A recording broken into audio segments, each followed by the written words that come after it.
नमस्कार, मैं हूं आपके साथ अर्जुन खजूरी और आपका स्वागत है हमारे चैनल में। दिल्ली एमसीडी के चुनाव को लेकर लगातार ये कयास लगाए जा रहे थे कि अब जो मेयर का चुनाव इसमें होना है 6 जनवरी को, आम आदमी पार्टी ने तो अपने सभी पत्ते खोल दिए थे, लेकिन बीजेपी की तरफ से लगातार कभी ऐसी खबरें आना कि हम चुनाव नहीं लड़ेंगे, फिर कुछ ऐसी खबरें आना कि हम निर्दलीय उम्मीदवार को चुनाव में उतारेंगे। इसके बारे में भी हमने आपको खबर बताई थी, मीना देवी का नाम चलाया जा रहा था। लेकिन अब आखिरकार भारतीय जनता पार्टी ने अपने पत्ते खोल दिए हैं। नामांकन के आखिरी दिन, जी हां, आज मंगलवार को ही नामांकन का आखिरी दिन था और भारतीय जनता पार्टी ने मेयर चुनाव के लिए रेखा गुप्ता को उम्मीदवार के तौर पर उतारा है। जी हां, इस वक्त की बड़ी खबर, आम आदमी पार्टी की शैली ओबराय से अब रेखा गुप्ता का मुकाबला होगा। भारतीय जनता पार्टी की अगर बात कर दे तो दिल्ली मेयर चुनाव के लिए उम्मीदवारों का ऐलान आखिरकार हो चुका है, जिसका एक लंबे समय से इंतजार था। आखिरी क्षण में बीजेपी ने जो है ऐलान किया है उम्मीदवार का, रेखा गुप्ता को बनाया गया है उम्मीदवार मेयर पद के लिए। तो वहीं दूसरी तरफ कमल बागड़ी को डिप्टी मेयर पद के लिए उम्मीदवार बनाया गया है और वहीं स्टैंडिंग कमेटी के लिए कमलजीत शेरावत, गजेंद्र दलाल और पंकज लूथरा को चुना गया है। जी हां, आपको बता दें कि कमलजीत शेरावत का नाम भी चल रहा था पहले मेयर पद के लिए और रेखा गुप्ता का अब जो मुकाबला है वो आम आदमी पार्टी की उम्मीदवार शैली ओबराय से होगा। वहीं डिप्टी मेयर पद के लिए आम आदमी पार्टी की तरफ से मैदान में उतारे गए हैं मोहम्मद इकबाल। वही मोहम्मद इकबाल जो खुद दिल्ली के विधायक शोएब इकबाल के बेटे हैं और अब उनका सामना अब जो है कमल बागड़ी से होगा। वहीं भारतीय जनता पार्टी की स्टैंडिंग कमेटी के लिए कमलजीत शेरावत को चुना गया, गजेंद्र दलाल को चुना गया, पंकज लूथरा को चुना गया। गजेंद्र दलाल हाल ही में बीजेपी में शामिल हुए, निर्दलीय चुन करके आए थे। और वहीं मेयर पद के चुनाव के लिए जो नामांकन है उसका आज आखिरी दिन है। ऐसे में इन सभी उम्मीदवारों को आज ही अपना नामांकन पत्र जो है वो भरना होगा। और जबकि आम आदमी पार्टी की तरफ से पहले ये नामांकन भर लिए गए थे स्टैंडिंग कमेटी के सदस्य के लिए, आमिल मलिक, रविंद्र कौर, मोहिनी जिनवाल और सारिका चौधरी के नाम की घोषणा यहां पर आम आदमी पार्टी ने की थी। और अब रेखा गुप्ता जो है वो सामना करेंगी शैली ओबराय का। कौन है आखिरकार रेखा गुप्ता? दरअसल रेखा गुप्ता शालीमार बाग से भारतीय जनता पार्टी की पार्षद हैं और यहां से तीसरी बार जो है पार्षद चुन करके आई हैं। इससे पहले भी एमसीडी में कई महत्वपूर्ण जिम्मेदारियां जो है रेखा गुप्ता ने निभाई हैं। और वहीं कमलजीत शेरावत की अगर बात करें तो पहले दिल्ली नगर निगम की मेयर रह चुकी हैं और गजेंद्र दलाल बीजेपी के बागी के तौर पर निर्दलीय चुनाव लड़े थे और चुनाव लड़ने के बाद मुंडका की जनता ने जो है उनको जिता करके दिल्ली एमसीडी में भेजा और अब हाल ही में दोबारा उन्होंने बीजेपी का दामन थाम लिया है।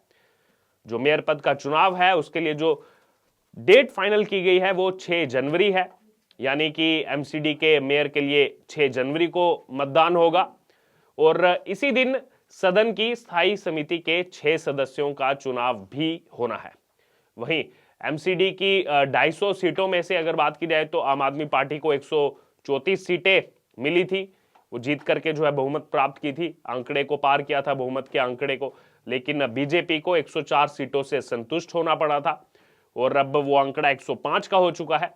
अब देखना होगा कि 6 जनवरी को होने वाले मेयर के चुनाव को लेकर सभी की नजरें टिकी हुई हैं कि अब शैली ओबराय और रेखा गुप्ता किसको देखेंगे आखिरकार 6 जनवरी को मेयर के पद पर।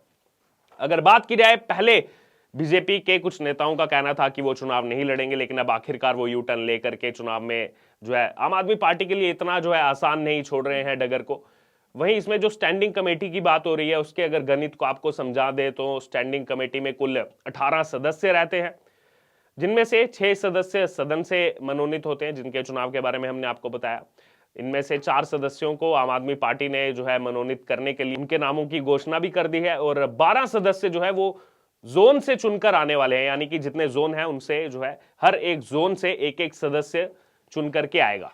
और ये जो चुनाव है ये जोनल कमेटी के चेयरमैन की तरफ से होता है और जोनल कमेटी का चेयरमैन उसे नियुक्त किया जाता है जिस पार्टी की उस जोन में बहुमत होती है। अब इसमें जो आंकड़ा खुल करके सामने आ रहा है, इसमें साफ तौर पर यह देखा जा रहा है कि अभी के हिसाब से 10 जो है वो आम आदमी पार्टी के उसमें चेहरा हो सकते हैं और 8 बीजेपी के।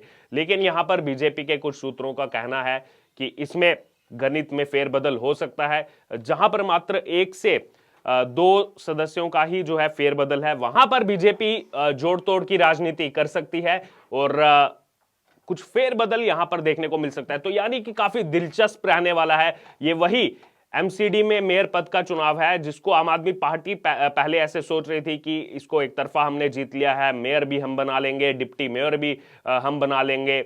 उसके बाद स्टैंडिंग कमेटी की बात की जाए तो उसमें भी आम आदमी पार्टी को लग रहा था कि हम आसानी से इसमें अपने सदस्य जो है उनको उतार देंगे, क्योंकि स्टैंडिंग कमेटी की भी काफी ज्यादा वैल्यू रहती है। लेकिन अब आखिरकार बैठकों का एक लंबा दौर चला। सोमवार को 2 बैठकें हुई भारतीय जनता पार्टी की, जिसमें आखिरकार अब ये नाम फाइनल हुए।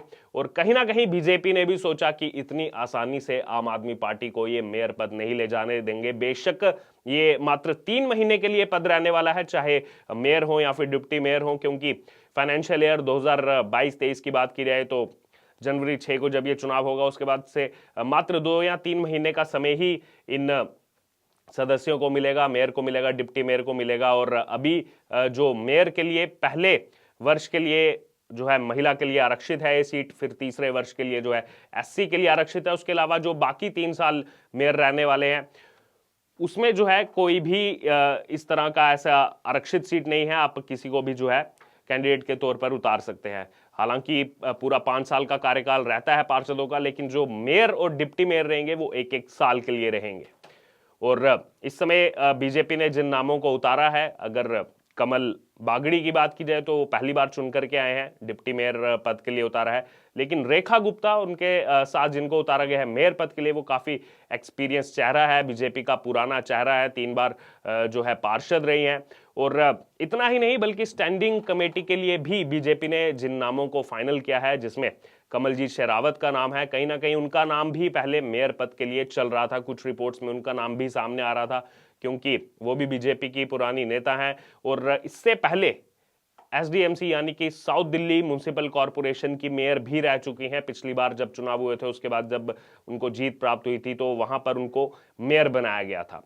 बहरहाल अब काफी दिलचस्प होने वाला है ये मुकाबला। इसमें देखना होगा कि क्या आम आदमी पार्टी का जो वन साइडेड उनको लग रहा था हमारा रास्ता रहेगा, उसमें कहीं ना कहीं ब्रेक लगाने की कोशिश की है बीजेपी ने, और मुस्तैदी से जो है चुनाव लड़ा जा रहा है, ताकि आने वाले वर्षों में भी जब मेयर बनाए जाएंगे तो उसमें बीजेपी देखना चाहती है कि क्या उनको विपक्ष में रहने का जो बाकी साथी हैं उनका जो है साथ मिलता है या फिर नहीं, क्या क्रॉस वोटिंग में बीजेपी जो है वो कामयाब होती है नहीं, ये तो आने वाली 6 जनवरी को ही पता लगेगा। लेकिन अब आज आखिरी दिन नामांकन का और आखिरी दिन पर जो है बीजेपी ने यहां पर एक बड़ा तुरुप का इक्का यहां पर खेलते हुए आखिरकार अपने जो है सदस्यों को उतार दिया है मैदान में, मेयर और डिप्टी मेयर पद के साथ साथ स्टैंडिंग कमेटी के लिए, और बना दिया है इस एमसीडी में मेयर और डिप्टी मेयर पद के चुनाव को और भी ज्यादा दिलचस्प। जो पहले ऐसा लग रहा था कि क्या बिना चुनाव के ही जो है निर्विरोध चुने जाएंगे, लेकिन अब इसमें